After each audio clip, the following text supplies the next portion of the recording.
పితా పుత్ర పవిత్రాత్మ నామమున ఆమేన్. క్రీస్తునందు ప్రియ క్రైస్తవ సహోదరి సహోదరులారా, ఈనాడు మీ అందరి ముందు రావడానికి నాకు ఉద్దేశం ఉంది.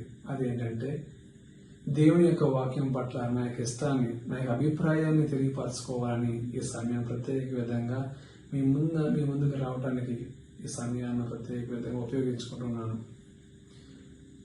యెషయా గ్రంథం 55వ అధ్యాయం 10-11 వచనాలు నా యొక్క అభిప్రాయాన్ని ఈ యొక్క వాక్యం పట్ల తెలియపడానికి ఉదాహరణగా తీసుకుంటున్నాను.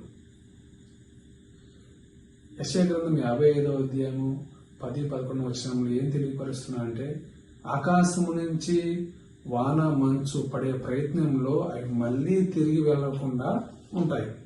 అదే మాదిరిగా దేవుని నోటి నుంచి వెలువడి ప్రతి ఒక్క మాట కూడా నిష్ప్రయోజనం కాకుండా ఉంటుంది. దేవుని యొక్క ఉద్దేశం నెరవేరుస్తూ ఉంటుంది.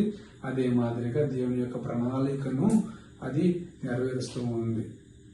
ఈ ప్రయత్నంలో దేవుని యొక్క వాక్యాన్ని ఖండించేవారు ఉన్నారు, దాన్ని తృణీకరించేవారు ఉన్నారు, దానికి ఎదురుగా నిలిచేవారు కూడా ఉన్నారు.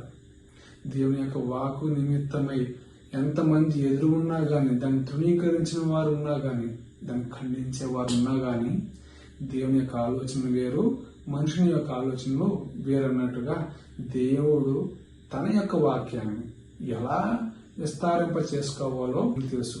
ఈ సందర్భంలో ప్రత్యేక విధంగా దేవుని యొక్క వాక్యాన్ని చాలా మంది బోధించేవారు ఉన్నారు, మరి ముఖ్యంగా దాన్ని విస్తారింప చేసే వారు కూడా ఉన్నారు. యేసు ప్రభు ప్రత్యేక విధంగా సెలవిచ్చిన రీతిని బట్టి, మీరు సకల జాతి జనులకు వెళ్లి పితా పుత్ర పవిత్రాత్మని నా యొక్క సువార్తను ప్రకటింప చేయమని సెలవిచ్చున్నాడు. అదే మాదిరి శిష్యులు చేశారు. వారి యొక్క జీవితాన్ని త్యాగం చేసి వాక్యం పట్ల జీవితాన్ని వెచ్చింపచేశారు. ఆ వాక్య నిమిత్తమై కూడా వారి యొక్క ప్రాణాలని దారిపోయడానికి కూడా వెనకడుగు వేయలేదు. శ్రీ సభ చాలా వివరంగా చెప్తా ఉంటుంది. అదేంటంటే, హతసాక్షుల యొక్క రక్తము శ్రీ సభకు రక్తపు విశ్వాస బీజాలు.